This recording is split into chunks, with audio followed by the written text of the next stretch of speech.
রায় হয়ে গেল। যুবক বলে আমি হত্যা করেছি। রায় কি বিচারক রায় লিখে দিলেন, খুনের বদলা খুন, আগামী সপ্তাহে যুবকের ফাঁসি হবে। যুবকের ফাঁসির রায়, যুবক হাসি দিকে ইয়া রাসূলুল্লাহ বলে একটা ডাক দিলেন। ও মুসলমান, ইয়া রাসূলুল্লাহ বলে একটা চিৎকার মারলেন। হাতে কড়া পরায়া, হাতে আনকাপ পরায়া নিয়ে গেলেন। এইবার জেলখানায় নিয়ে গেলেন। দিন গুনতে গুনতে ফাঁসির দিনের আগের দিনে এসে যুবককে ডাক দিয়ে বলেন, যুবক রে, আগামীকাল তোমার ফাঁসি হবে। তোমার কিছু সার আসেনি, কিছু খাইবানি, কোনো কিছু মনে চায় কিনা? যুবক বলে, আমি একটিবার আমার জনম দুঃখিনী মা, যে মা আমার 10 মাস 10 দিন গর্ভে ধারণ করেছে, যে মা আমার আদর্শ শিখে আছে, যে মা আমাকে রাসূলের প্রেম শিখে আছে, এই জনম দুঃখিনী মাকে মরণের আগে একবার দেখতে চাই, একবার শুধু দেখতে চাই, একটা সুযোগ দাও। আমি আমার মায়ের মুখে মাথা রেখে একটা বেলা ঘুমাইতে চাই। ব্রিটিশের রায় হয়ে গেল। ব্রিটিশের জেলার সাহেব ওর হাতে হ্যান্ডকাপ করে বাড়ি নিয়ে আসলেন যুবককে। আমার দাদু ভাইয়েরা শুনেন। এবার যুবককে যখন বাড়ি আনলেন, জনম দুঃখিনী মা দেখে সন্তানের হাতে হ্যান্ডকাপ পরানো, ডাক দে বলে, মা, মা গো। মা বলে, বাবারে তোর হাতে কেন হ্যান্ডকাপ, পাশে কেন হলো? বলে, মা গো, ব্রিটিশের পুলিশ, আমি দুশ্মনের রাসূলকে হত্যা করেছি গো মা। মা বলে, আলহামদুলিল্লাহ। জোরে বলা যাবে না সুবহানাল্লাহ? মা গো, সেই কবির আমি দুনিয়া থেকে বিদায় করে দিয়েছি। মা বলে, আলহামদুলিল্লাহ। বলে, মা তুমি আলহামদুলিল্লাহ বলেছ, আর একটা সংবাদ শোনো। সেই সংবাদ হলো, আমার রাসূলকে যিনি গালি দিয়েছিল, রাসূলকে রাসূলের নামে বই লিখেছিল, সেই নাম, সেই তাকে আমি হত্যা করার বিনিময়ে, হত্যা করার অপরাধে ও মা, ব্রিটিশের আদালত আমার ফাঁসির রায় দিছে। আগামীকাল আমার ফাঁসি হবে গো মা। আমি এসেছি তোমার বুকে মাথা রাখতে। একটু মা গো, তুমি একটু মাথার মধ্যে হাত বোলায়া দাও। আর জীবনে দেখা হবে না, কিয়ামতের ময়দানে দেখা হবে গো মা। মা, মা গো, ও মা, দেখা হবে আখিরাতে, দেখা হবে ফুলসিরাতের ময়দানে গো মা, দেখা হবে জান্নাতের ভিতরে মা। জনম দুঃখিনী মা মাথায় হাত বোলায়া দিয়া যখন সন্তানের উরুতের উপর মাথা রাখিয়া হাত বুলাই দিতে লাগলেন, আমার নবী ডাক দে বলে, যুবক, তোর মায়ের বুকে মাথা রেখে ঘুমাস না, আমি নবী তোর অপেক্ষা আছি। আরে আমার দুশ্মনকে দুনিয়া থেকে বিদায় করে দিছি, আমি নবী তোরে ঘুম পাড়াইবো, আয়, আমি নবী তোরে ডাকছি, আয়। যুবক একটা লাফ দিয়ে বলে, মা, মা গো, আর ঘুমাইবো না, মদিনার আমাকে ডাকছে, আমার মায়ার নবী আমারে ডাকছে, আমারে ঘুম পাড়াইবে আমার নবী। আগামী দিন ফাঁসি হবে গো মা, ওই ফাঁসির পরে আমার নবী আমারে ঘুম পাড়াইবার দাঁড়ানোর সময় নাই, সময় নাই। কথাগুলো দিনের কান্ডা লাগায় শুনবেন, কিন্তু ওরা মানতে রাজি নয়। দুটি মিলাদ মানে, দুটি ঈদ মানে, একটি ঈদের নাম হলো ঈদুল ফিতর, যেখানে পাওয়া যায় যাকাত ফিতরার টাকা। এখন ব্যাংকের ছাতার মতো মাদ্রাসা হয়েছে, দেখবেন পোস্টার লাগানো আছে, আপনার মূল্যবান যাকাতের টাকা, ফিতরার টাকা মাদ্রাসা বোর্ডিং এ দান করেন। এরপরে দেখা যায় মুসলমান ঈদুল আজহা, যেখানে পাওয়া যায় চামড়া, যেখানে পাওয়া যায় মেষির চামড়া, গরুর চামড়া, এই গরুর চামড়া, ছাগলের চামড়া, এই ব্যবসা দুটেই দিয়ে হয়। এই ব্যবসায়ী আলেমদের দুইটা ঈদ জায়েজ করেছে, কারণ এই দুইটা ঈদে কিছু পাওয়া যায়। আর ঈদে মিলাদুন নবী মুসলমান পালন করতে গেলে পকেটের টাকা খরচ করা লাগে। জোরে বলেন ঠিক কিনা? আমি বাংলাদেশ নল পৃথিবীর চামড়াই ব্যবসায়ী যারা আছেন তাদেরকে সাধুবাদ জানাই। চামড়ার ব্যবসা এখন ডাউন, এখন আর সাইনবোর্ড লাগানো থাকে না, দেখছেন নি? আজ থেকে ৫-৭ বছর আগে আইরে চামড়া ব্যবসায়ীর পোস্টারে ভরে যেত, সব জায়গা লাগানো, আপনার মহামূল্যবান ঈদের চামড়া, আপনার পশুর চামড়াটা আমাদের লিল্লা বোর্ডিং এ দান করেন, ঠিক না? এখন পোস্টার দেখেন, এখন পোস্টার দেখা যায় না, কারণ গরুর চামড়া কেনে না, ছাগলের চামড়া চেনে না, মেষির চামড়া চলে না। জোরে বলেন ঠিক কিনা? এখন এক কিছু হুজুররা ফতোয়া দিছে, দেখলাম গতকালকে ফতোয়া দিছে চামড়া খাওয়ার পদ্ধতি শিখেছে।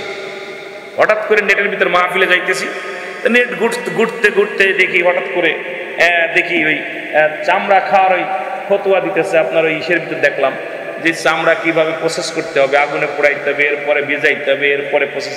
কারণ চামড়া আর খাচ্ছে না, কিনতেছে না মানুষ। এখন মানুষের কেমনে চামড়ার পট বানায় খাইতে হয় এটা শিখাইতেছে, ঠিক কি না? আইরে ধোকাবাজ, আইরে ধোকাবাজ বর্তমান জামানার আলেমগুলো স্বার্থের জন্য আমার রাসূলের মিলাদ এ পর্যন্ত স্বীকার করে। জোরে বলেন ঠিক কি?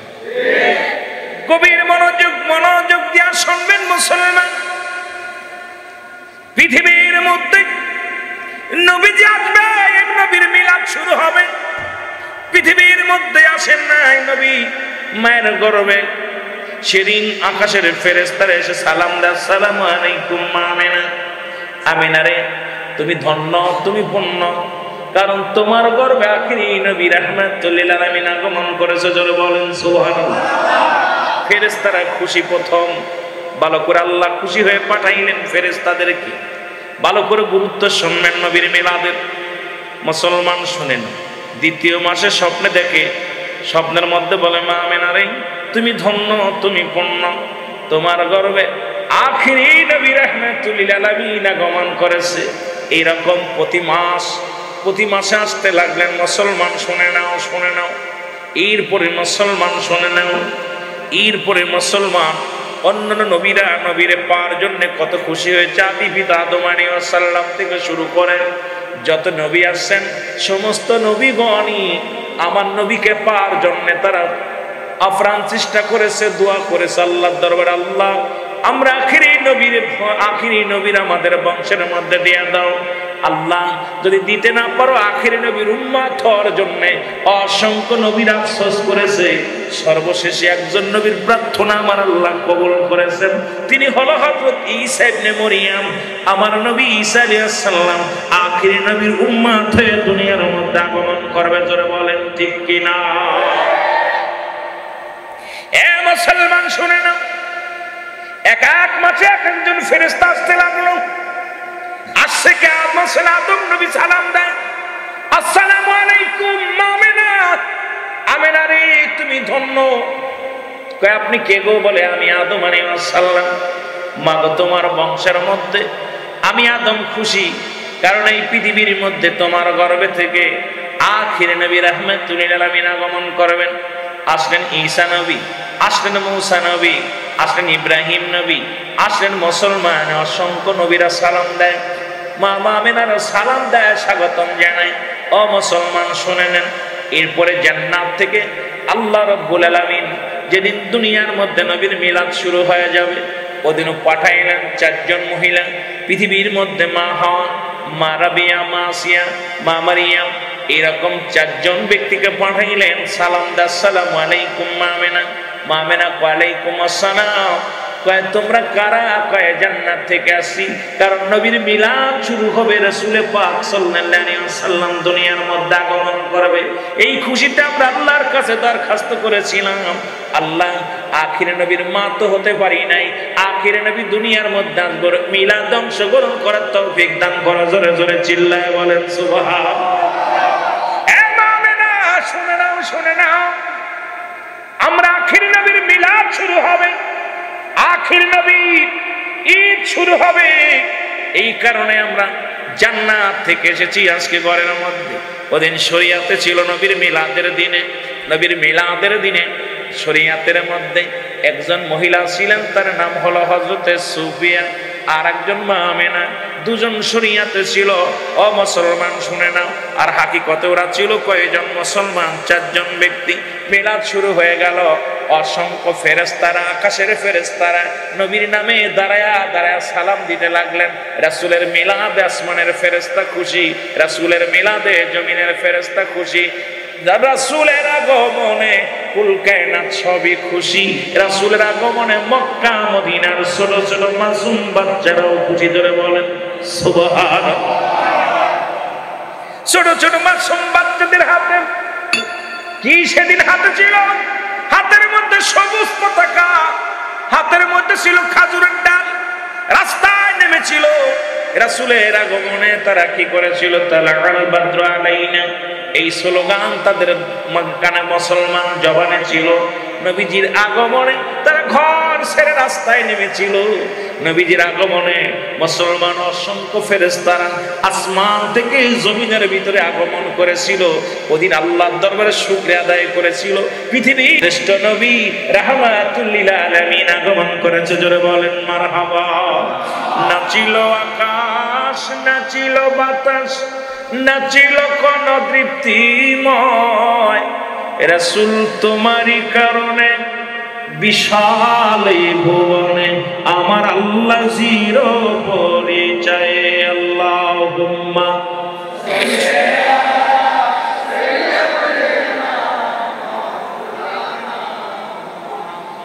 ওয়া লা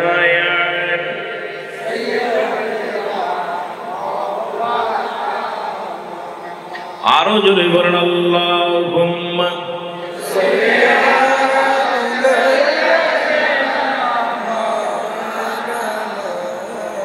ওয়ালা আলি সাইয়্যিদিনা।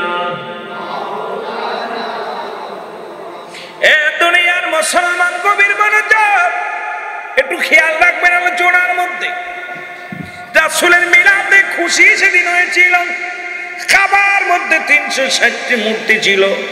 কত গুরুত্ব ছিল নবীজির মিলাদ। দুনিয়ার মধ্যে যখন আগমন করলেন রাসূলের দাদা আব্দুল মুত্তালিব, উনি কাবার দরজা ধরে কাঁদতেছিলেন, আল্লাহ আমার আব্দুল্লাহর বিবির গর্ভের সন্তান, আল্লাহ দুনিয়ার মধ্যে আমেনার গর্ভে থেকে যেন সুন্দরভাবে একটা আদর্শবান একটা নূরের পুতুল যেন দুনিয়ার মধ্যে আগমন করে। দোয়া করতেন কাবার গ্লাভ ধরে, কাবার দরজা ধরে। হঠাৎ করে তাকায় দেখে ওই কাবার মধ্যে 360টি মূর্তির মাথা বেঁকা হয়ে গেছে। আব্দুল মুত্তালিব যায় ডাকতে বলে, মূর্তি রে, প্রতিদিন তো তোমারে কতই না পূজা করে, তোমারে কত কিছু খাওয়ায়, মানুষ তোমার পায়ে মাথা লুটায় দেয়, একদিনও দেখলাম না তোমার মাথাটা নত হতে, আজকে কেন মাথা নত হয়ে গেল? মূর্তির জবান খুলে গেছে। নবীর মিলাদের গুরুত্ব শোনেন বাবা। আমার নবীর আগমনে মাটির মূর্তির জবান খুলে গেছে। ডাকতে বলে, আব্দুল মুত্তালিব, তুমি খবর জানো না? আমাকে এখান থেকে বিতাড়িত করার জন্য, কাবা থেকে ছুঁড়ে ফেলানোর জন্য এই যুগের মধ্যে রহমতের নবী রাহমাতুল লিল আলামিন তোমার ঘরে উদয় হয়ে গেছে। জোরে বলেন সুবহানাল্লাহ। আর একটু জোরে জোরে চিল্লায় বলা যাবে না আল্লাহু আকবার। কত গুরুত্ব ছিল নবীর আগমনটা। যখন ছিল জাহিলা অন্ধকার জামানা, এমন একটা জমিনের এমন একটা সময় নবীর আগমন ঘটলো। এ মুসলমান, মিলাদ শুরু হলো। রাসূলের মিলাদে মাটির পুতুলগুলো, মাটির মূর্তিগুলোর জবান খুলে গেছে। মুসলমান শুধু তাই নয়, শরিয়াতের কাবা যারা চেনেন, শরিয়াতের কিবলা কাবা। আব্দুল মুত্তালিব দেখে কাবা নিচে হয়ে আছে, কাবা সিজদার মধ্যে পড়ে আছে। আব্দুল মুত্তালিব ডাক দেখে, কাবা আজ থেকে 26 দিন আগে তোমার ভাঙার জন্য আবরা বাদশা এসেছিল, আপনারা পড়েছেন আলাম তারা, আপনি কি দেখেন নাই? নবী তখন কিন্তু দুনিয়া আসেন নাই। যে সমস্ত মৌলবীরা কয় নবীর মিলাদ মানি না, আমি আলেমদের বলবো নবী তো তখনও দুনিয়া আসেন নাই। কেমনে আমার নবীর আল্লাহ বলে আলাম তারা, আপনি কি দেখেন নাই? হাবিব আপনি দেখেন নাই? বস্তি বাহিনীরে কেমনে সাইজ করেছিলাম? এরে মুসলমান, আব্দুল মুত্তালিব ডাক দেখো, কাবা আজ থেকে 26 দিন আগে তোরে ভাঙার জন্য আবরা বাদশা ছিল, একটা ইট খসাইতে পারে নাই, তোকে আঘাত করতে পারে নাই, আজকে কেন সিজদার মধ্যে পড়ে আসিস? কাবা ডাকতে বলে, আব্দুল মুত্তালিব, যার সম্মানে আমি কাবার দাম, যার দামে আমার দাম বাড়ছে, ওই কোরআন শরীফের উপরে কাবার থাকে, কাবারের চুমা দেয় মানুষ কোরআনের খাতিরে। ও মুসলমান শুনে নাও, শুনে নাও, আজকে আমি কাবার দাম বাড়ছে কার খাতিরে শুনে নাও। এই পৃথিবীর মধ্যে আমি শরীয়তের কিবলা, আমি কাবা, যার জন্য আমার আল্লাহ বানাইলো আমারে, যার জন্য আমার এত দাম এত ইজ্জত, আমি কাবার কাবা রাহমাতুল লিল আলামিন দুনিয়ার মধ্যে আগমন করেছে। জোরে জোরে চিল্লায় বলেন সুবহানাল্লাহ। মুহাম্মদ মুস্তাফা নবী সাল্লাল্লাহু আলাইহি মুহাম্মদ মুস্তাফা নবী সাল্লাল্লাহু। কষ্ট হচ্ছে আপনাদের? শরীয়তের কিবলা চিনলা তুমি, আমার নবীরে চিনলা না। কাবাইতি জবাব দিচ্ছে আব্দুল মুত্তালিব হনো বেটা, আমরা সেজদা করো, আমার এত দাম বাড়ছে কার জন্য শুনবা? আরে আখিরে নবী রাহমাতুল লিল আলামিন, ও যে আমার দাম শেষ, কারণ নবী আয়া গেছে। নবী না মানলে আমারে মাইনা লাভ নাই। শোনো গুরুত্ব কত আমার নবীর।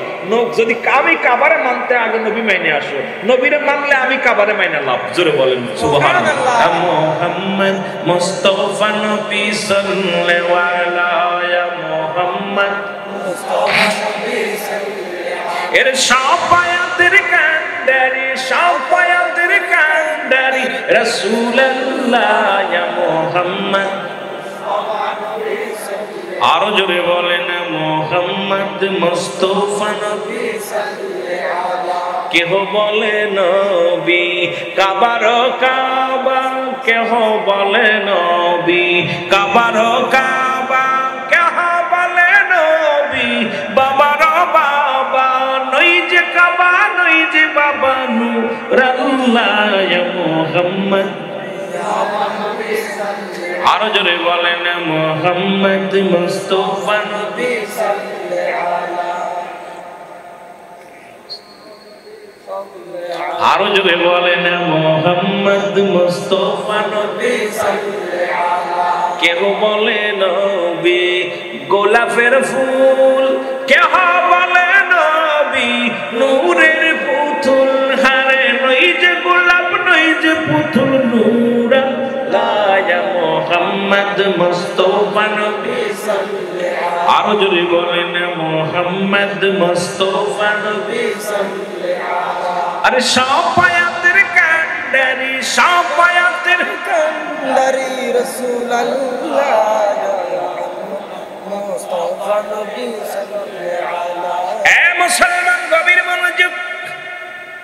কাবা যার সম্মান করলো, মাটি পুতুল যারে চিনল, মুসলমান শুধু তাই নাই, আমার নবীজি পৃথিবীর মধ্যে আগমনের সময় আবু লাহাব দাসী আজাদ করেছিলেন, শুনেছিলেন। শুধু নবীর আগমনের সংবাদ শুনে চাচা আবু লাহাব উনি দাসী আজাদ করলেন। আল্লাহ রাব্বুল আলামিন এই সোমবারের দিন আবু লাহাবের এই কবরের আযাব আল্লাহ মাফ করে দিছে। এমনকি ওই সোমবারের দিন কবরে আযাব হবে না। যখন পিপাসায় তৃষ্ণা হারায় ফেলবে, কষ্ট হবে, তখন এই শাহাদত আঙ্গুল বরক যখন গালের মধ্যে দিবে, সঙ্গে সঙ্গে মিঠা পানি বসিত হবে, তৃষ্ণা নিবারণ হয়ে যাবে।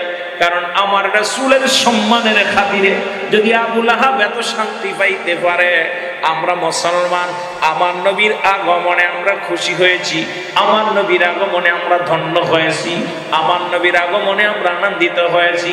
মুসলমান শুনে নেন, আজকে কিন্তু কিছু মানুষ আনন্দিত হতে পারে নাই, এর মানে বুঝতে বাকি নাই এই সমস্ত মানুষগুলো মানুষের ভিতরে পড়ে না, দানবের ভিতরে পড়ে। আবার দানব বাপ্য কেমন করে? পৃথিবীর সমস্ত কুল কায়নাত আমার নবীরে পায়া খুশি। জোরে বলেন ঠিক কিনা? এ মুসলমান গভীর মনোযোগ। নবীর কত দাম, নবীর কত শান, নবীর কত ইজ্জত একমাত্র মুসলমান, সুন্নি মুসলমান জানে।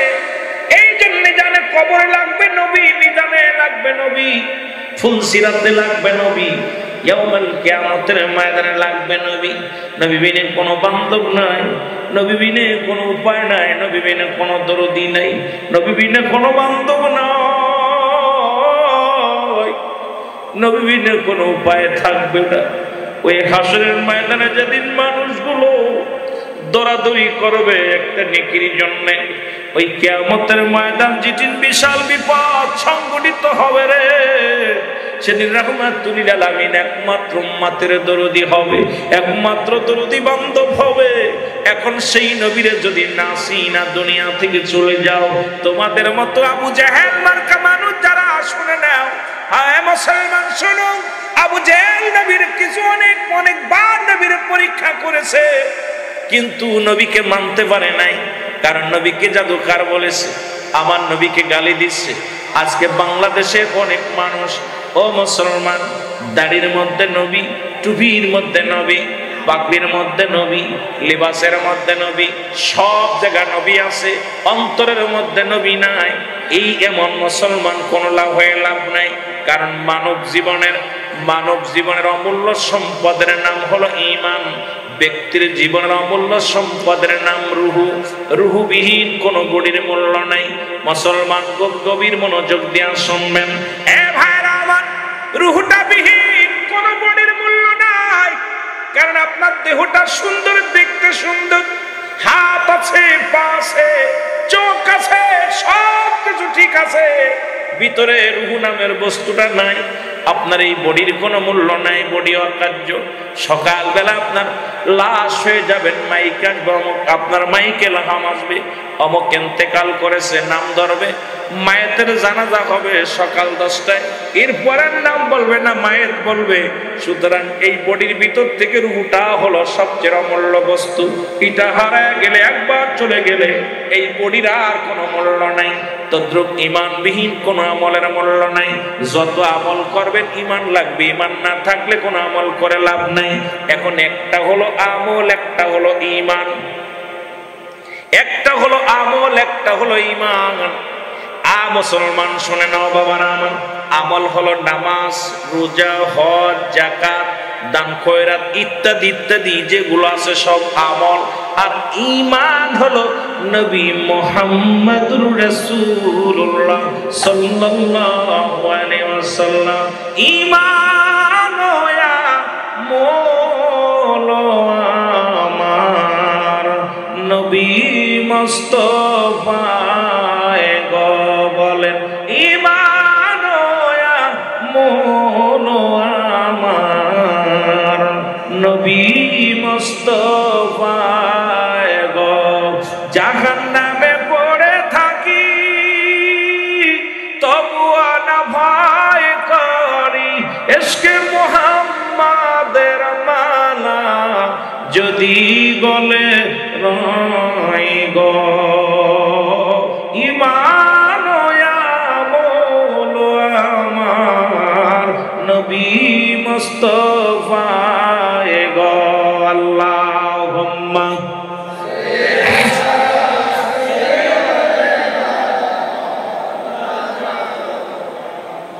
ওয়ালায়া ভালো।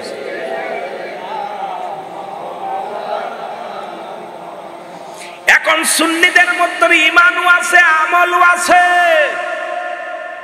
চট্টগ্রামের একদল আছে, তাদের ভিতরে আমল আছে, ঈমান নাই।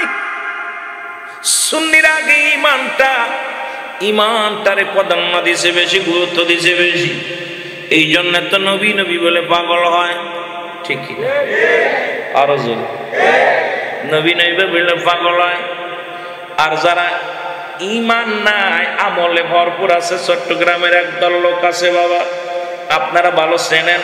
আমি কি বলবো, এই লোকের ভিতরে দেখবেন ঈমান আছে, নামাজ আছে, দাড়ি আছে, টুপি আছে, পাগড়ি আছে। আপনার চাইতে লিবাসে তারা বড় আলেম, আপনার চাইতে দাড়িতে তারা বড় আলেম, আপনার চাইতে পাগড়িতে তারা বড় আলেম। কিন্তু রাসূলুল্লাহ হায়াতুন নবী বলার সঙ্গে সঙ্গে ওরা মনের ভিতরে মিলাদুন নবীর কথা শুনলেই মনের ভিতরে কষ্ট পায়। কারণ তারা নবী মানতে রাজি নয়, রাসূল মানতে রাজি নয়। জোরে জোরে ঠিক কি বলা, জোরে বলেন ঠিক কি না? আছে না? কিন্তু সুন্নি জনতা যারা আমরা রাসূলকে আগে মানি, আমাদের ভিতরে আগে হলো ঈমান, তারপরে হলো আমল। আরে রূহ যদি না থাকে বডিতে হবে কি? ঈমান যদি না থাকে আমল দে হবে কি? এই জন্য সুন্নিদের কথায় কথায় নবী, ধ্যানের মধ্যে নবী, গমের মধ্যে নবী, খানার মধ্যে নবী, কর্মের মধ্যে নবী, সমস্ত কর্মের মধ্যে আছে নবী, ব্যবসার মধ্যে আছে নবী, চাকরি জীবনে আছে নবী, চলার পথে আছে নবী, ধ্যানের মধ্যে আছে নবী। কারণ নবী নাম, এই জন্য কবি নজরুল ইসলাম বলেছে, নবী নাম জপে যেজন সেই তো দুজাহানের ধনী, নবী মোর পরশমণি, নবী মোর সোনার খনি, নবী নাম জপে যেজন সেই তো দুজাহানের ধনী। আর ওই যাদের ভিতরে নামাজ আছে, যাদের ভিতরে আমল আছে, এরা বলছে নবী নামটাই নেওয়া শিরক। ঠিক কিনা? ঠিক কিনা? আমার দেশের এক বড় বুজুর্গ বক্তা আল্লামা সাইকুল হাদিস নাম দিয়া বলছে নবী নামটা নেওয়াই শিরক। যেটা বলেন ঠিক কিনা? এ মুসলমান, বর্তমান জামানা খুব মুসিবতের জামানা। রাসূলকে নিয়ে তৎকালীন জামানায় ব্যঙ্গ হয়েছে, রাসূলকে নিয়ে এখনো ব্যঙ্গ হয়। ও দুনিয়ার যুবকেরা শোনো, রাসূলকে যারা ভালোবাসি তাদের জন্য একটা কথা বলে যায়, দিলের কান্ডা লাগায় শুনবেন। রাসূলকে চান কি চান না? আরো জোরে বলেন, চান কি চান না? নবী নাই যেখানে আমরা নাই সেখানে একটা কথা বলে আমি আলোচনা শুরু করি। ও দাদু ভাইয়েরা আমার, ব্রিটিশের একজন কবির নাম সবাই জানেন, ওনার নাম শেরে বাংলাকে, কি নাম? শেরে বাংলাকে ফজলুল হক। তখন আমাদের দেশের এই পশ্চিম বাংলা, ভারত বাংলার, পাকিস্তান বাংলার একমাত্র যিনি ছিলেন, উকিল ছিলেন, বিশাল একজন উকিল ছিলেন, শেরে বাংলা বলা হতো। তৎকালীন জামানায় আমার রাসূলকে নিয়ে কটাক্ষ করা হলো, একটা বই লেখা হলো। এই বইয়ের মধ্যে আমার নবীকে মিথ্যুক প্রমাণ দেওয়া হলো, আমার নবীকে ভণ্ড উপাধি দেওয়া হলো, আমার নবীকে ধোঁকাবাজ দেওয়া হলো, আমার নবীকে গালি দেওয়া হলো, আমার নবীকে নিয়ে কটাক্ষ করে মন্তব্য করা হলো। বাংলার একজন যুবক এই বইটা হাতের মধ্যে যখন পাইলেন, বইটা যখন হাতের মধ্যে পাইলেন, পায়া দু চোখের পানি ছেড়ে দিছে। নবীর গুরুত্ব, আমার নবীর ভালোবাসা শুনেলেন বাবারা আমার, দুটি চোখের পানির ভিতরে ছেড়ে দিছে। আল্লাহ শুনেছি আলেম ওলামা বলছে, আমার হাবিবকে যদি সৃষ্টি না হতো পৃথিবীর কোনো কিছু সৃষ্টি হতো না। আজকে আমার নবীকে যারা গালি দেয়, আমার নবীকে যারা কষ্ট দেয়, তৎকালীন জামানায় নবীর কত কষ্ট দিচ্ছে। নবীজি নামাজে দাঁড়াইছে, মুসলমান উটের নারী বুড়ি পর্যন্ত রাসূলুল্লাহর পিঠের উপরে এনে রাখছে। নবীজি রাস্তা দিয়ে গেছে, পথের মধ্যে কাটা রাখছে, কত দুষ্ট মানুষগুলো রাসূলকে আঘাত করেছে। রাসূল কালেমার দাওয়াত দিতে গিয়েছে, আমার রাসূল ইট পাথরে রক্তাক্ত করেছে। আমার নবীজি তবু দোয়া করেছে, ইয়া রাব্বি হাবলি উম্মতি বলে। কারণ নবী বলতেছে, আল্লাহ তুমি দুনিয়ার মধ্যে আমারে পাঠাইলা উম্মতের কান্ডারি বানাইয়া। মুসলমান শোনো, হায়াতি খায়রুন লাকুম, আমার হায়াতের জিন্দেগিটা আমার উম্মতের জন্য অতি কল্যাণ শুরু। কারণ এই পৃথিবীর মধ্যে আমারে তুমি পাঠাইলা উম্মতের কান্ডারি করিয়া। রে আল্লাহ, এই দুনিয়ার মধ্যে নবীজি উম্মতের মায়ায় সারা জীবন কেটে গেলেন। ও বাংলার যুবকেরা, সুন্নি জনতা ভালো করে শুনবেন আলোচনাটা। যুবক বইটা হাতের মধ্যে নিয়ে বাড়ি আসলেন, বাড়ি এসে মাকে ডাকতে বলে, মা মা। যুবক চোখের পানি ছেড়ে ডাকতে বলে, মা গো, আমি আপনার কাছে জানতে চাই গো মা, আমার রাসূল কি, আমার রাসূল কি 2 নাম্বার বলে না? মা গো, আমার নবী কি ভণ্ড বলে না? আমার নবী কি ধোঁকাবাজ বলে না? আমার নবী কি মিথ্যাবাদী বলে না?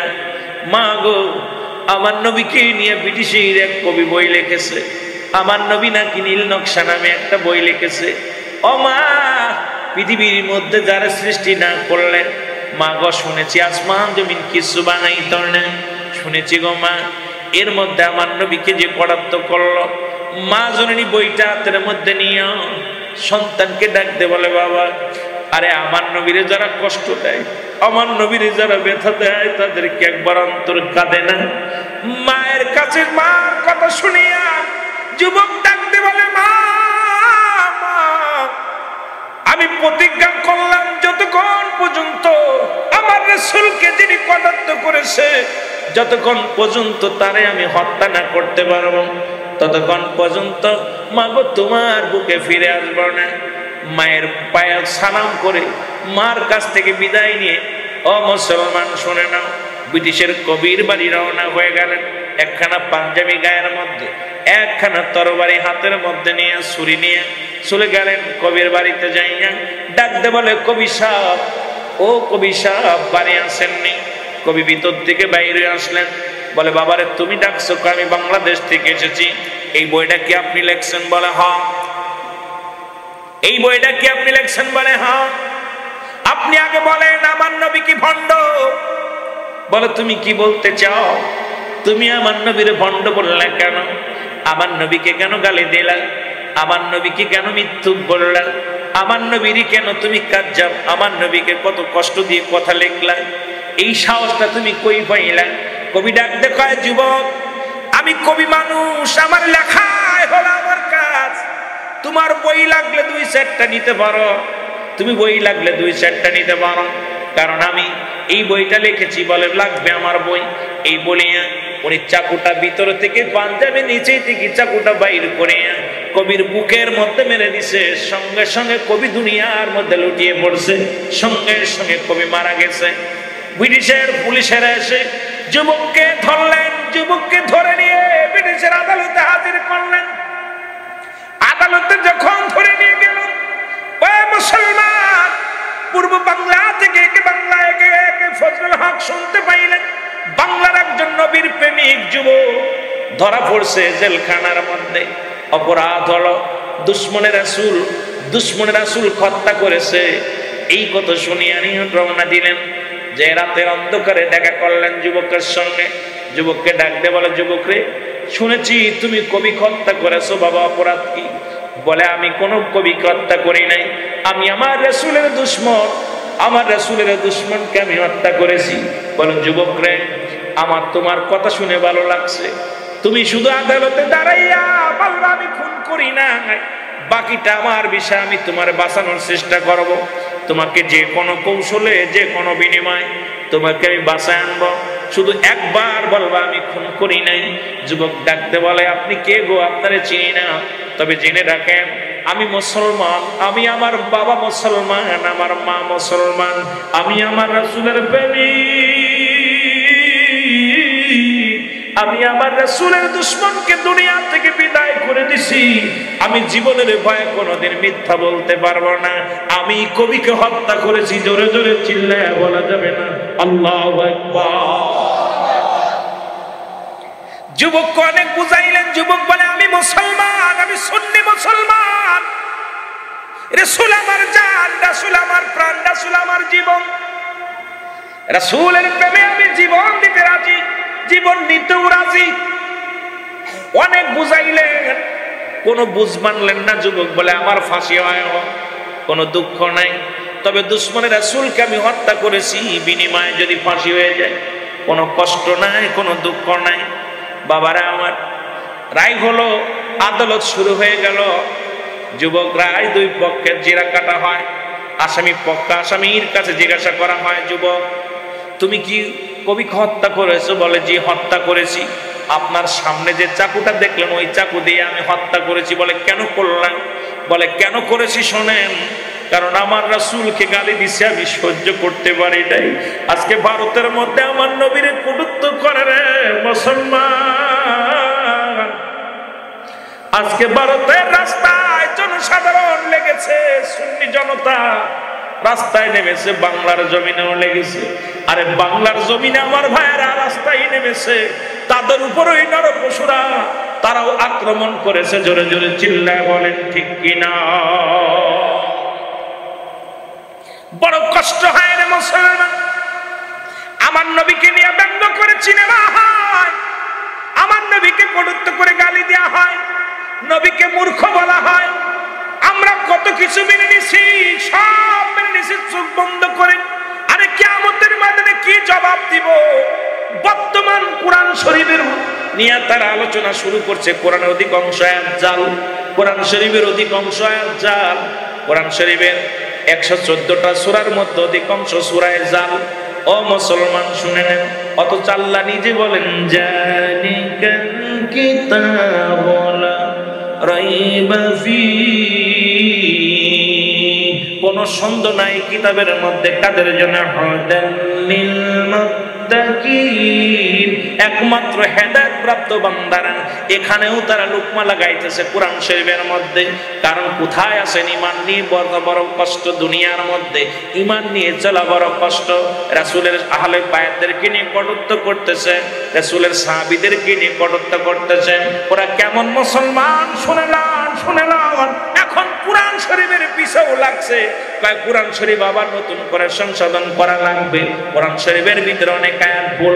সুতরাং আপনাদের এখনো যদি না জাগেন, এখনো যদি ওই ব্রিটিশের যুবকের মতো না জাগেন, আপনারা আল্লাহ রাব্বুল আলামিনের আদালতে, রাসূলের আদালতে জবাব দেওয়া সম্ভব হবে না। জোরে জোরে বলেন ঠিক কিনা?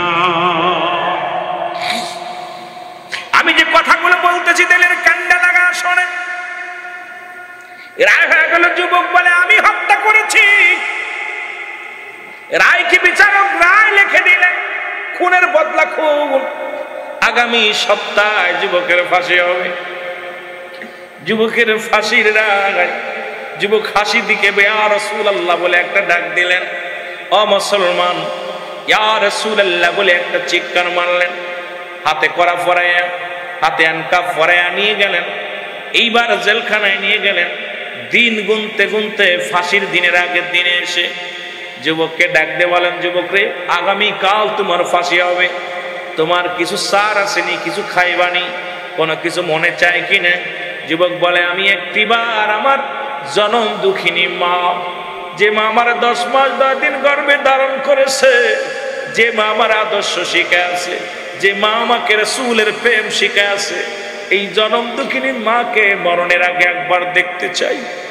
একবার শুধু দেখতে চাই, একটা সুযোগ দাও। আমি আমার মায়ের মুখে মাথা রেখে একটা বেলা ঘুমাইতে চাই। ব্রিটিশের রায় হয়ে গেল। ব্রিটিশের জেলার সাহেব ওর হাতে হ্যান্ডকাপ পরে বাড়ি নিয়ে আসলেন যুবককে।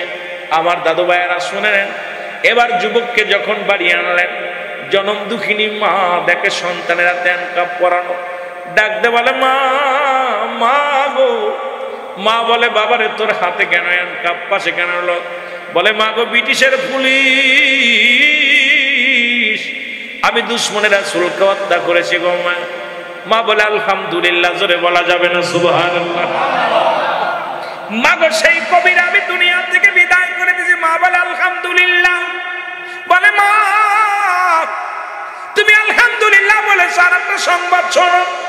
সেই সংবাদ হলো, আমার রাসূলকে যিনি গালি দিয়েছিল, রাসূলকে রাসূলের নামে বই লিখেছিল, সেই নাম সেই তাকে আমি হত্যা করার বিনিময়ে, হত্যা করার অপরাধে ও মা ব্রিটিশের আদালত আমার ফাঁসির রায় দিছে। আগামীকাল আমার ফাঁসি হবে গো মা।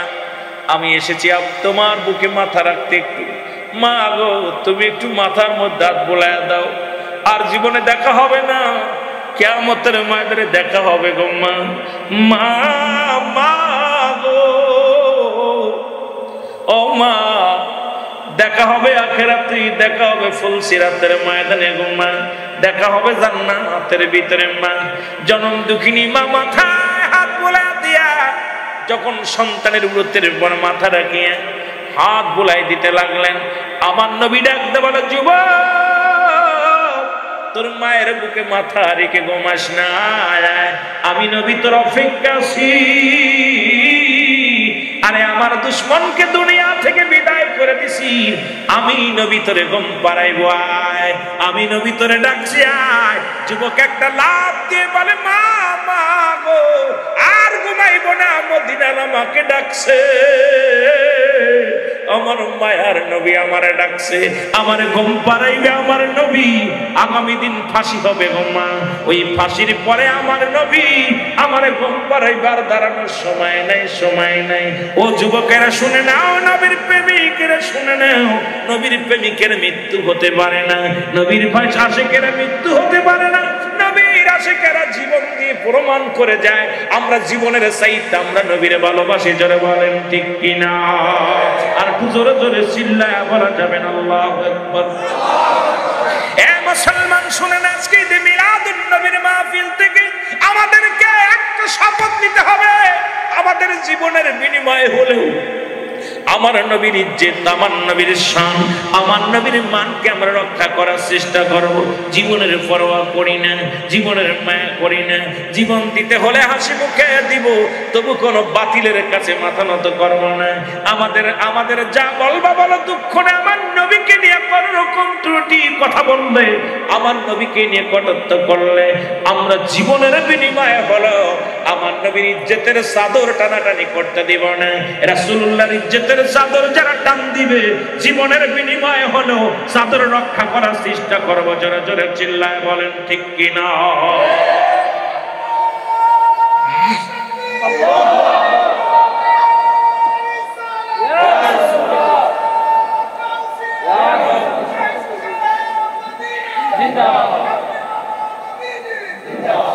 কথাটা এই জন্যই বলি, আমার রাসূল বলে গেছেন যে আমার ওফাতের পরে পূর্ব দেশ থেকে একদল লোক, তাদের জবানে থাকবে নারায়ে রিসালাত ইয়া রাসূলুল্লাহ, নারায়ে তাকবীর আল্লাহু আকবার, এই ধ্বনি দিতে দিতে আমি নবীর রওজা পর্যন্ত তার আগমন করবে।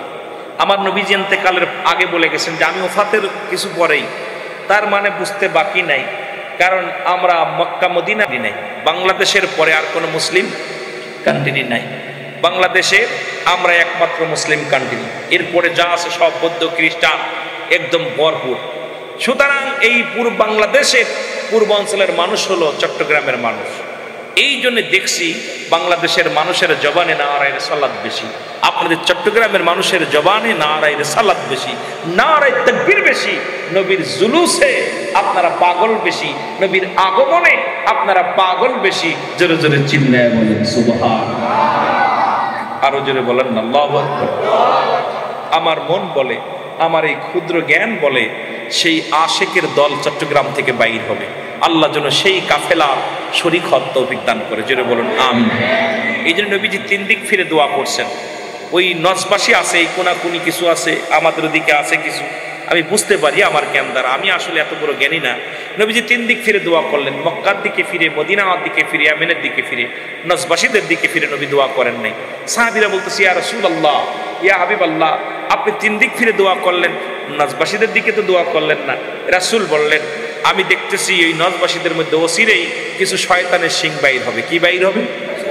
শয়তানের শিং। তারা ওই আজহার বিশ্ববিদ্যালয় থেকে পড়ে আইসা বড় বড় ডিগ্রি নিয়ে আমার নবীরে কয় মূর্খ, নবীর বিবিদেরকে কয় আয় কি যেন বুড়ি, কোথাও ঠিক কিনা?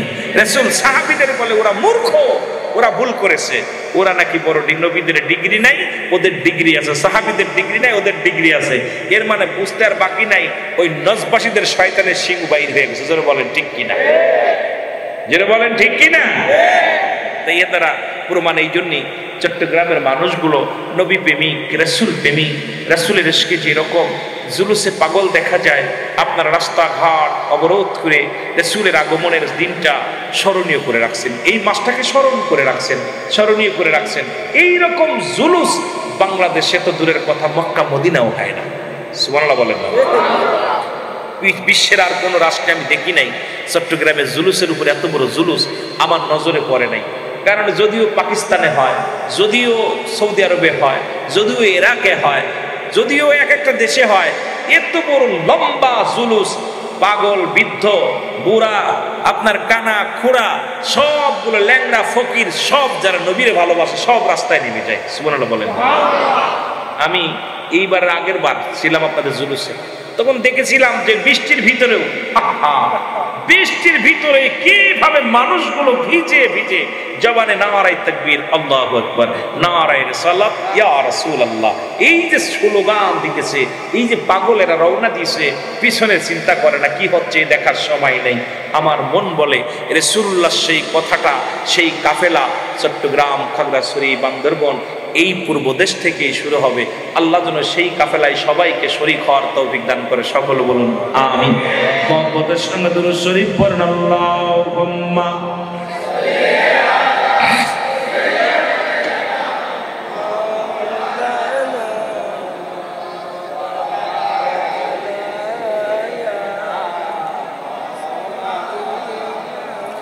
যে কথা বলতেছিলাম তারা বলে নবীও মানুষ আমরাও মানুষ, যারা বলেন নাউজুবিল্লাহ। নবীও মানুষ আমরাও মানুষ, নবীরা হলো গুনাহ থেকে মুক্ত, আমরা গুনাহে যুক্ত।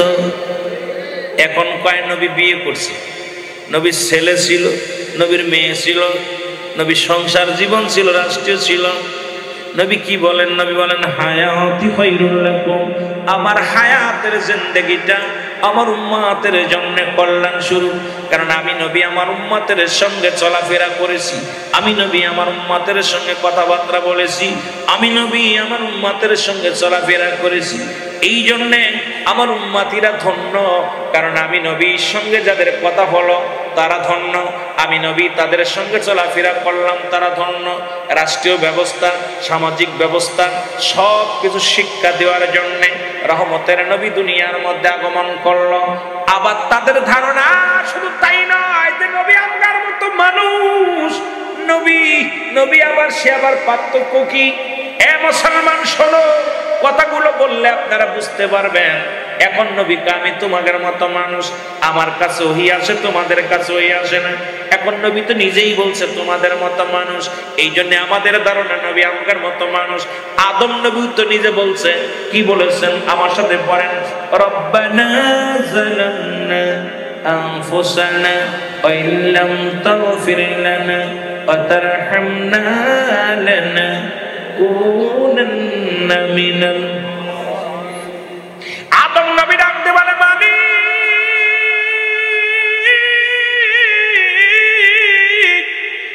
আমি জালিমদের অন্তর্ভুক্ত হয়ে গেছি, আমারে তুমি ক্ষমা করে দাও।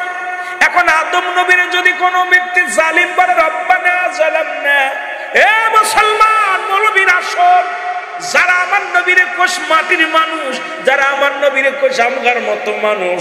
আদম নবী তো নিজে বলছে আমি আল্লাহ আমি জালিমদের অন্তর্ভুক্ত গেছি, আমারে ক্ষমা করে দাও। আল্লাহর কসম করে বলে আদম নবীকে জালিম বলার সঙ্গে সঙ্গে তার বউ তালাক হয়ে যাবে, সঙ্গে সঙ্গে তার ঈমান চলে যাবে। কারণ আদম নবীর এই জালিম বলা যাবে না, জোরে বলেন ঠিক কিনা? আদম তো নিজেই বলছে রব্বানা যালামনা, হে আল্লাহ আমি জালিমদের অন্তর্ভুক্ত, নিজে স্বীকার গেছে। আদম নবীর জালিম বললে ঈমান থাকবে? এখন তারা কয় নবীও মানুষ আমরাও মানুষ।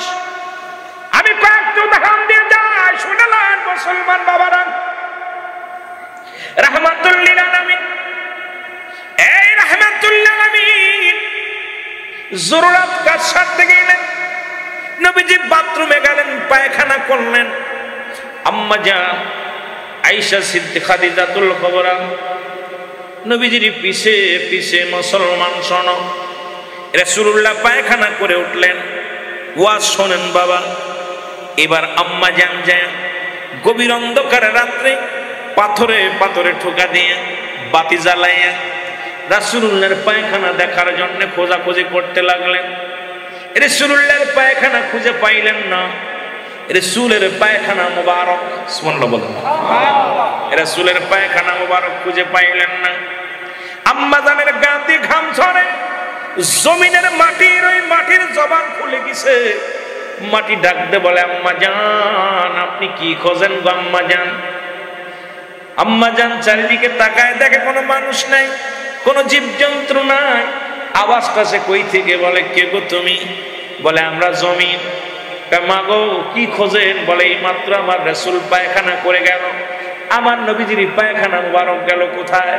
জমিন বলে মা আমরা জমিন, আল্লাহ যেদিন থেকে জমিন বানাইছে সেদিন থেকে অপেক্ষা আছে আমার রাসূল আমার গায়ের উপরে কখন প্রস্রাব পায়খানা করবে। যখন আমার রাসূল আমার গায়ের উপরে পায়খানা করেছে আমরা জমিন ধন্য হয়ে গেছে। রাসূলুল্লাহর পায়খানা মুবারক খা করে খেয়ে ফেলেছি। জোরে বলা যাবে না সুবহানাল্লাহ? আস্তে কইবেন না জোরে কইবেন?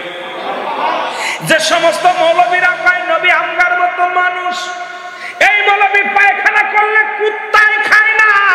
আপনাদের দেশে বড় বড় সাইকোলজিস্ট আল্লাহ মাজারে উপাধি লাগাইছে, এই মৌলবী পায়খানা করে থুলে কুত্তায় খায় না, সুখে সুখে দেখে।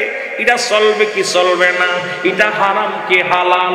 এরে আমার পায়খানা কুত্তায় খায় না, আর আমার নবীর পায়খানা জমিন পায় না। এই মৌলবী যদি কয় নবী আমগার মতো মানুষ, এটা মেনে নেওয়া যায় না। জোরে বলেন ঠিক কিনা? মৌলবী হাগিয়ে থুলি, বাংলা ওয়াজ বোঝেন তো? পায়খানা না কি করেন আপনারা? ও কুড়িয়ে থুয়ে বলে দোস্ত খা, কয় চলবে কি চলবে না, দেখে শুইকে শুইকে হারাম কি হালাল।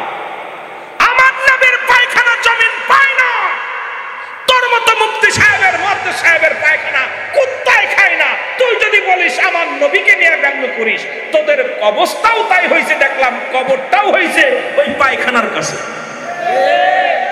ঠিক কি না? আবু জেল যেমন আমার রাসূলকে কটাক্ষ করেছিল, আবু জেলের বাড়ি যে হাগে মানুষ, যার পায়খানা চাপে না সেও কুত্তা কুত্তা হাগে, খা পায়খানা কত কামি। আপনাদের দেশেও দেখলাম, মনে কিছু করবেন না, হয়তো আপনারা আমার কথা কষ্ট পাইতে পারেন। দেখছি যারা আমার নবীকে যারা ব্যঙ্গ করেছে, নবীর মিলাদকে কটাক্ষ করেছে, মরার সময় মুখ বেঁকায় গেছে, কুত্তার মতো মুখ হয়ে গেছে। আবার দেখেছি যারা পায়খানার রাসূলের তাবারককে পায়খানার সঙ্গে তুলনা করেছিল।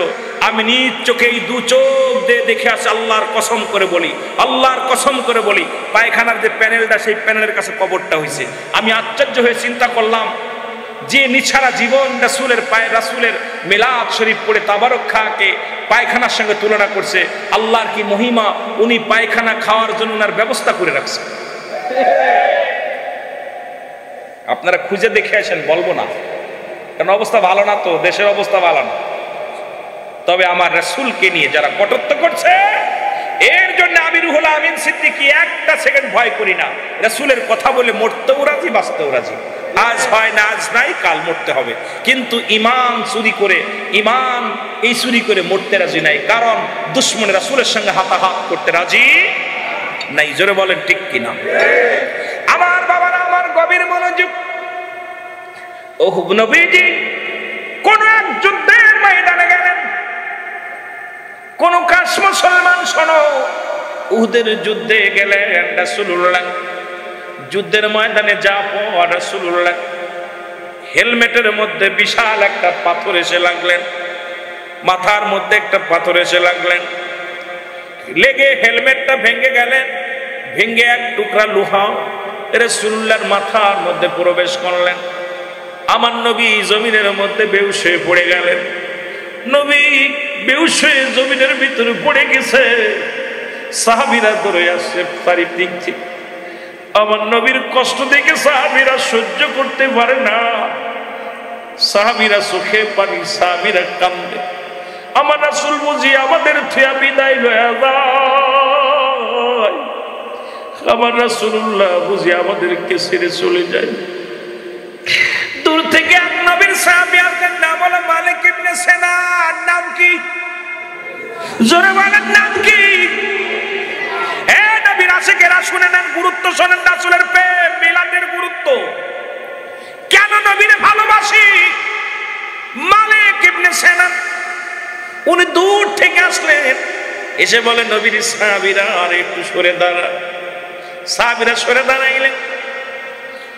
মালিক ইবনে সিনান নবীজি মাথার মধ্যে দেখে লোহা প্রবেশ করেছে।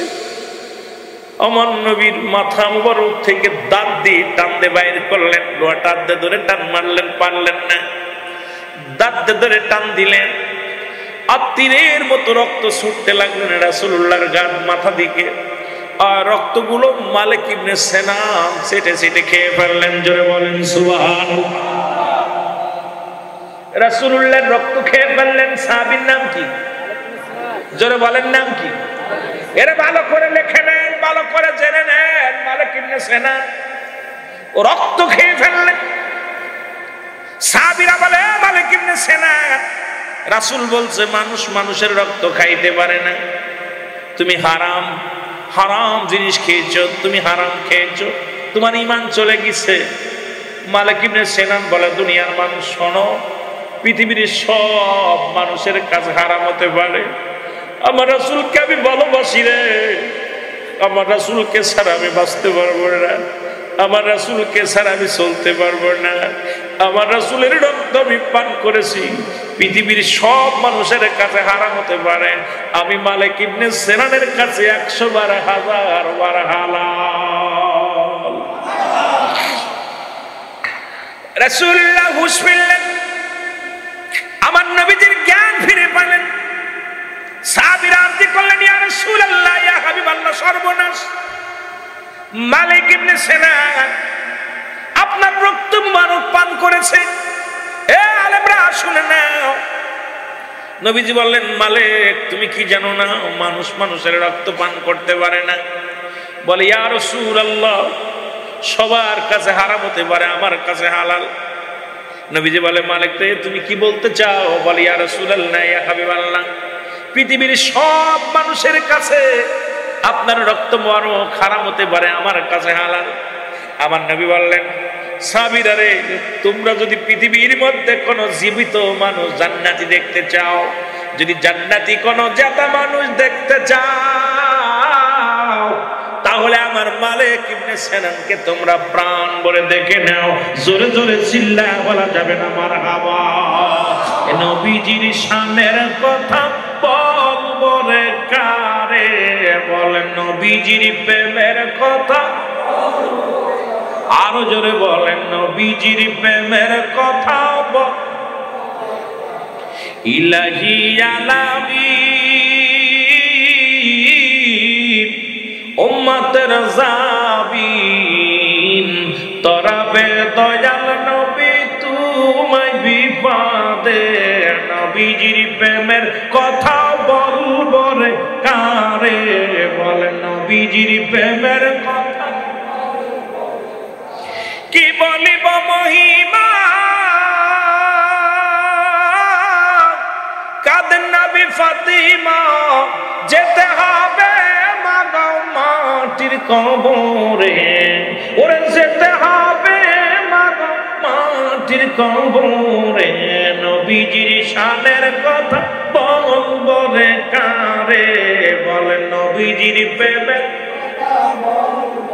আরো জোরে বলেন নবীজির প্রেমের কথা বল।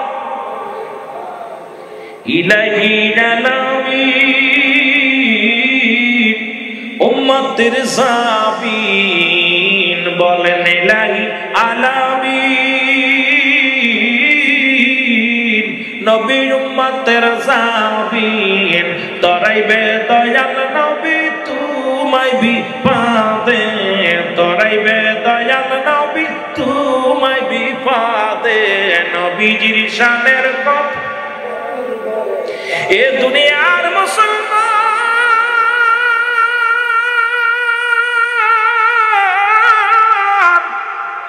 এই জন্য নবীর মিলাদ, নবীর প্রশংসা, নবীর গুণগান পৃথিবীর সমস্ত মানুষের কাছে না যেতে পারে, আমরা সুন্নি জনতার কাছে হাজার বার লাখো বার হালাল। জোরে বলেন ঠিক কিনা? কে কি বললো কিচ্ছু যায় আসে না মুসলমান। শুধু তাই নয়, রাসূল পাক সাল্লাল্লাহু আলাইহি ওয়াসাল্লাম গভীর রাত্রে মুসলমান রাসূল ডাকতে বলে, উম্মে ঈমান শুনে নাও, জোরে জোরে চিল্লায় বলেন মারহাবা। রাসূল ডাকতে বলেন, উম্মে ঈমান শোনো, এ মুসলমান, এখন গভীর রাত হয়ে গেছে, গভীর রাত হয়ে গেছে, পোশাক মুবারক রেখে দাও। এ মৌলবীরা হন, রাসূলের প্রেমের ওয়াজ, পোশাক মুবারক রেখে দাও, এটা রাত্রে বেলা সকাল বেলা ফেলে দিতে হবে। গভীর রাত্রে প্রস্রাবের ভিতরে থেকে এমন একটা ঘ্রাণ বাইর শুরু হয়ে গেল।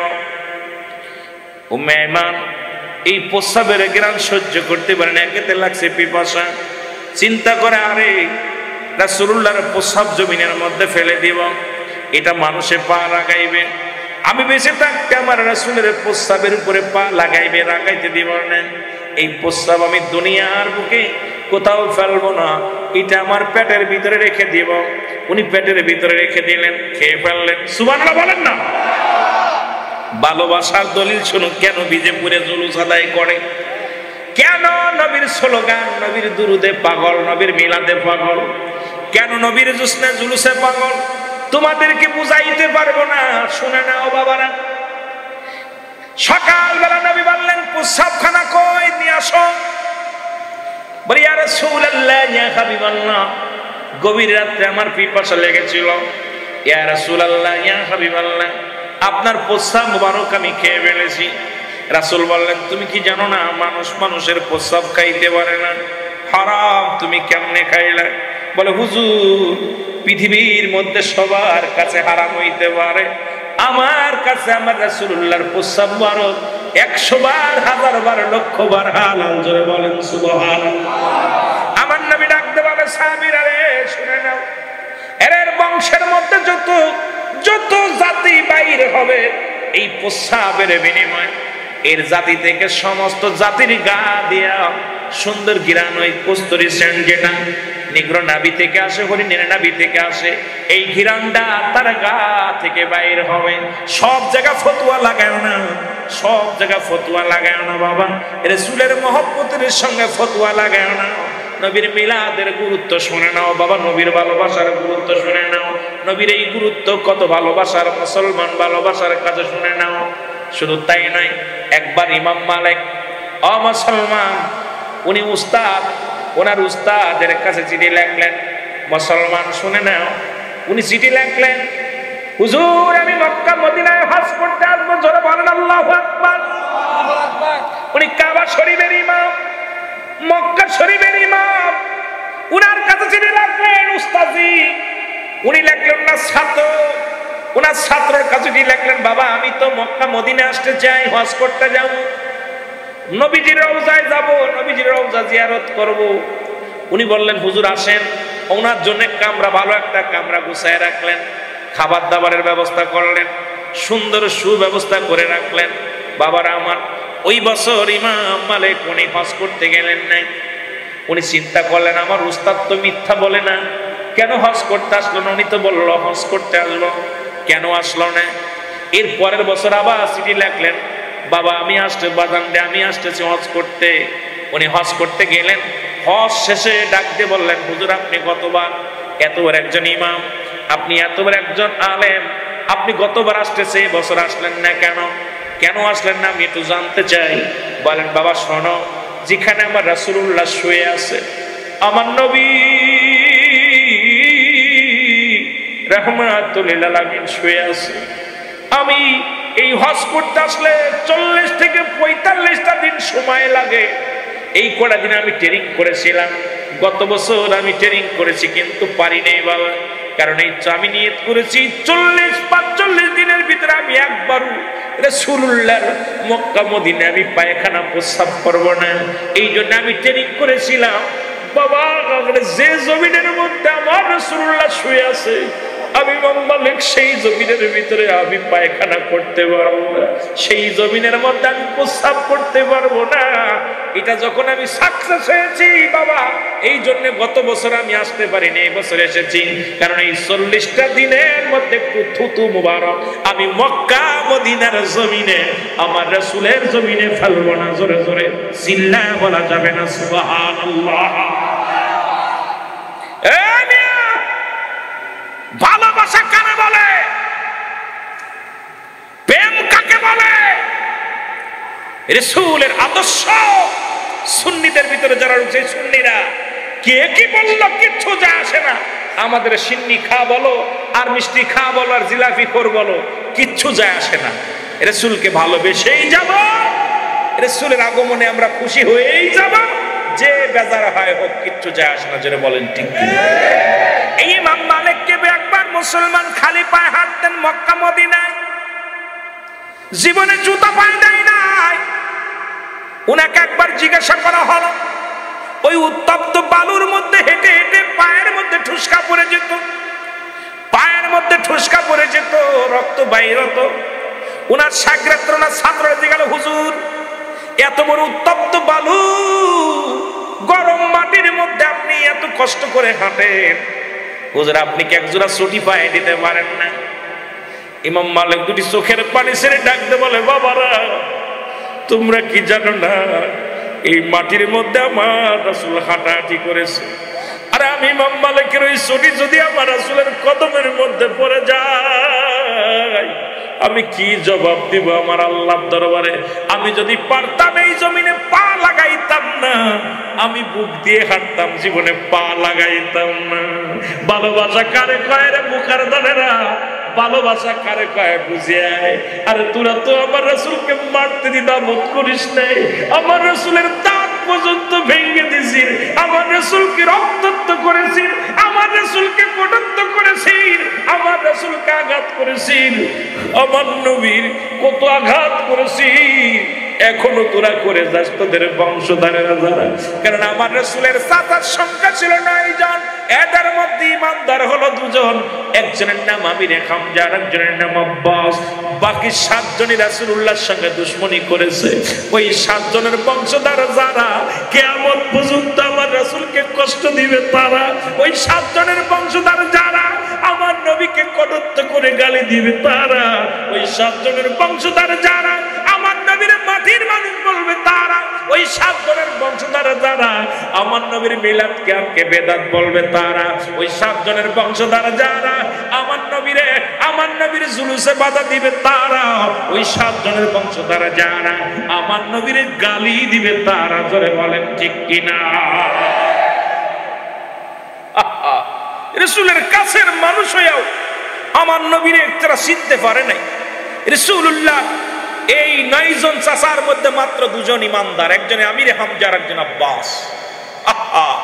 বাকি 7 জনই নবীকে ছুঁড়ে ফেলেছে, দূরে ফেলে দিয়েছে। আমার নবীজি কষ্ট করেছে, কষ্ট কাঁদছে। যখনই নবুয়াত, আর আগে ভালোবাসে, যখনই নবীজি নবুয়াতি থেকে যখন লেনা দেনা শুরু হয়ে গেল, তখনই দুশমনে রাসূলদের চেনা পরিচয় হয়ে গেল। তারা তখন রাসূলের কাছে আসতো, ওই আমিনান নাস, মানুষের মধ্যে মা, তারা বলবে আমান্না, তার ঈমান আছে বিল্লাহি, আল্লাহর প্রতি অবিদান দিলাম, আখিরাতের উপর বিশ্বাস স্থাপন করছে। আমার মুমিনিন, একদল মুনাফিকেরা আমার রাসূলের কাছে চাইতো, ওই মানুষের মধ্যে যে বেঈমান আছে আল্লাহ জানিয়ে দেয় হাবিব, ওই চোর বাটপার আছে ওই মানুষের মধ্যে। নবীজিকে চিনায় দিছে। আমার বাবারা, কিয়ামত পর্যন্ত তারা নবী চিনবে না। যেটা বলেন ঠিক কিনা? আমার বাবারা, শুধু তাই নয়, রাসূলুল্লাহর ফুফুর সংখ্যা ছিল 6 জন। কয়জন? 6 জনের ভিতরে মাত্র 2 জন ইমানদার, একজনের নাম হলো হযরতে সুফিয়া আর একজনের নাম হযরতে ওমর। বাকি 4 জনই রাসূলের সঙ্গে দুশমনি করেছে। এই 6 জনের 4 জনের বংশধর যারা, এই মহিলার জাতি যারা জীবনেও আমার রাসূলকে মানতে পারে না, তারা সারা জীবন আমার রাসূলকে গালি দিবে। ওই যে দেখেন, ওই যে আবু লাহাবের বিবি, তারপরে আপনার ওই 4 জন দুষ্ট মহিলা ছিল পৃথিবীর, এই অসংখ্য মহিলা, আবু জেহেলের বিবি, এই অসংখ্য মহিলা আছে, তারা আমার রাসূলকে গালি দেয়। যেটা বলেন ঠিক কিনা? অসংখ্য মহিলা আছে, তারা ওই মহিলা দল, তারা নবীরে মানতে রাজি না। জোরে কর ঠিক কিনা? এইটা আবার রাসূলের মিলাদের বিরোধিতা করে, নবীজির কিয়ামের বিরোধিতা করে। আরে বুকার দলেরা, আমার আল্লাহ নামাজ পড়ে না, রোজা রাখে না, যাকাত দেয় না, হজ করে না, একটা কাজ করে, আল্লাহকে কি করি, ইন্নানি চিন্নাল্লাহা বিআল্লাহ ইউসাল্লুনা, আমি পড়ি আল্লাহর নবী আমার নবীর উপরে, ইয়া আইয়ুহাল্লাযিনা আমানু। আল্লাহ বলতো ইয়া আইয়ুহান নাস, মানুষে ডাক দেন নাই। আল্লাহ কি একটা প্যাচ লাগাইছে, বালা করে দেখছেন নি? এখন আবার অনেকে হুজুরে প্যাচ লাগাইছে, কি বালা একটা প্যাচ লাগাইছে। আল্লাহ বলতে ইয়া আইয়ুহান নাস, নাস মানেই মানুষ, মানুষে ডাকেন। আল্লাহ বলছে ইয়া আইয়ুহাল্লাযিনা আমানু, হে ঈমানদারেরা, বিশ্বাসীরা, তোমরা কি করো, সাল্লু আলাইহি ওয়া সাল্লিমু তাসলিমা, দুরূদ ও সালাম পাঠ করো আমার নবীর উপরে। কেমনে? তাসলিমান, তাকে দিয়েছে তাজিমান, সম্মানের সঙ্গে। সুবহানাল্লাহ বলেন না? সুবহানাল্লাহ। 2টা কায়দা, একটা হলো তাসলিমান, তাকে দিয়েছে পড়ার জন্য। কেমনে পড়বি? তাজিমান, সম্মানের সঙ্গে। এই জন্য সুন্নিরা সম্মান করে, তাজিম করে, আর ওরা দেখে দেখে হাসে। জোরে বলেন ঠিক কিনা? আরো জোরে বলেন ঠিক কিনা? এর দুর্নীতির ওই রামগড়ায় বসে জাহির করে জ্ঞান, কলম দিয়া কামাই টাকা, আবার ধরে সাধুর ভান। ওরা শিক্ষিত শয়তান, ওরা শিক্ষিত শয়তান, ওরা শিক্ষিত শয়তান। ওদের ডিগ্রি দেখবেন পুরে মারে, লিখতে গেলে কাগজ একদম 3 পাতা লাগে লিখতে, শাইখুল হাদিস, আল্লামা, মুফতি, এই মানে আকাশ তারা বাতাস তারা মোটামুটি নাম লাগাইয়া এরপরে দিয়ে নাম কি টাইটেল পড়তে গেলে দাঁত ভেঙে যায়। জোরে বলেন ঠিক কিনা? এর দুর্নীতির ওই রামগড়ায় বসে জাহির করে জ্ঞান, কলম দিয়া কামাই টাকা, কলম দিয়া কামাই টাকা, আবার ধরে সাধুর ভান। ওরা শিক্ষিত শয়তান,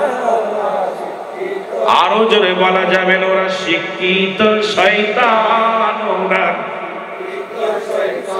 ওরা হলো জাতির নাকি মহামারী মাহাতন, ফাইলে কলম ঠাকাইয়া চালায় ওরা নির্যাতন। ওরা ঘুষের টাকায় ওদের ভুড়ি, ঘুষের টাকায় ওদের ভুড়ি করে যে টান টান, ওরা শিক্ষিত শয়তান। এখন কুলাকুলি করা বাদ দিছে, কারণ উর্গের ওই বুড়ি এত বুড়ে গেছে, জোরে কান ঠিক কিনা? খায়া খায়া বুড়ির মধ্যে থাকে ময়লা, গোসা লেগে অ্যাকশন বাড়ে, বুকের ভিতরে ভালোবাসা, কুলাকুলি জায়েজ নাই। এখন ঈদগার নামাজ পড়ে মারে দৌড়, জোরে বলেন ঠিক কিনা? কত মুসি জায়েজ নাই, কুলাকুলি জায়েজ নাই, কারণ করবে কেন? ওরা তো ধরতে পারে না। কথা বলেন ঠিক কিনা? এই জাকাত ফিতরার টাকা মেরে খাতি খাতি আর এই গরিবের হক মেরে খাতি খাতি এমন বুড়ি হওয়া হয়েছে, কথা বোঝেন না, এমনি কোলাকুলি করতে পারেন এরকম ভাবে। কতক্ষণ ঠিক কিনা? ওরা শিক্ষিত শয়তান, ওরা শিক্ষিত শয়তান,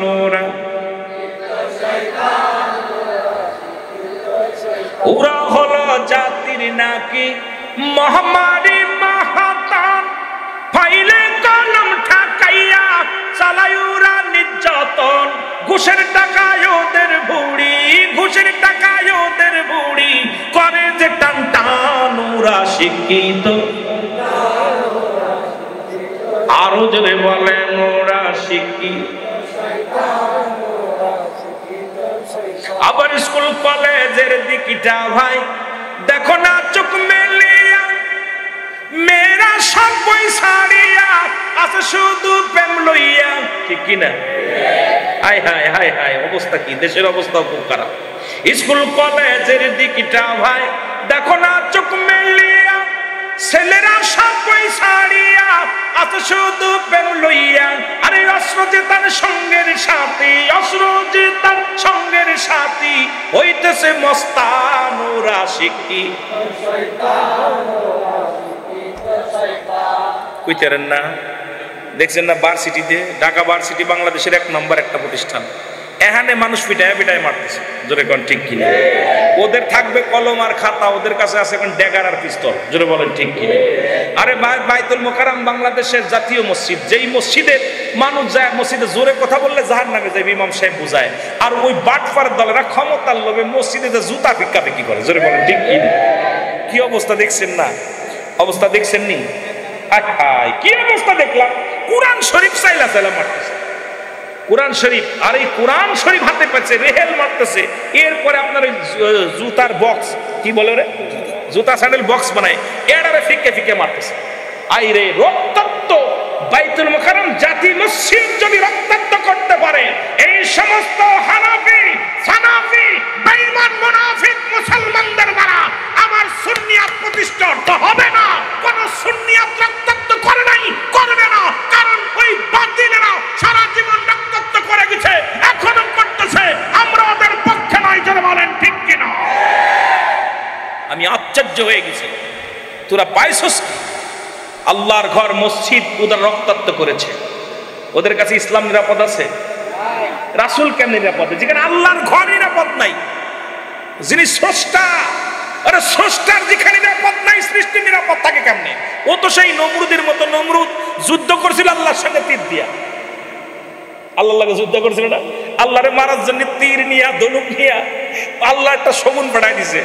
শগুনটা কইছে যা, ওই তীরটা লাগাই দিতে, রক্ত মাখাই দিছে। জিবরিলে কইছে রক্ত মাখাই দিছে তীরের মাথায়, আয়া তীর দেয়া করছে। কয় কাম আল্লাহ, আল্লাহ আজকে কি হয়ে গেছে, শহীদ হয়ে গেছে, আমি খুন করে ফেলেছি। নমরুদ কয় তোমরা শুনছো নি? কয় কি হয়েছে? আল্লাহরে খুন করে ফেলেছি, এখন থেকে আমি আল্লাহ। এই কথা কন না কেন, কথা কন না। আল্লাহ পাকড়ামি করছে, দাঁড়া, আল্লাহর রক্ত বানায় আর শগুনটা মাইরে আর রক্তটা একটা তীরের মাথায় একটু লাগাই দিছে। দেইকা তো খুব খুশি রে। এই যে আপনার ইটের বাটা দেখছেন না, ইটের বাটা চিপনি বানায়, ওইরকম একটা নমরুদ বানাইছে, ওরকম একটা সং আল্লাহরে মারার জন্য উঠতেছে, উপরে উঠে গেছে। উইটা যাইয়া এখন আল্লাহরে মারবো, যুদ্ধ ঘোষণা করছে আল্লাহর লগে। কথা বলছে কার লগে? কথা কয় না কেন? আল্লাহর লগে যুদ্ধ করার জন্য উঠছে উপরে। ওইটা দুইটা শগুনটা বানাই, পাখা বানাইছে, দুইটা শগুন দিয়ে ওর কারপার উঠছে, ওইটা তিন নিয়ে উঠবে, উপরে উঠবে।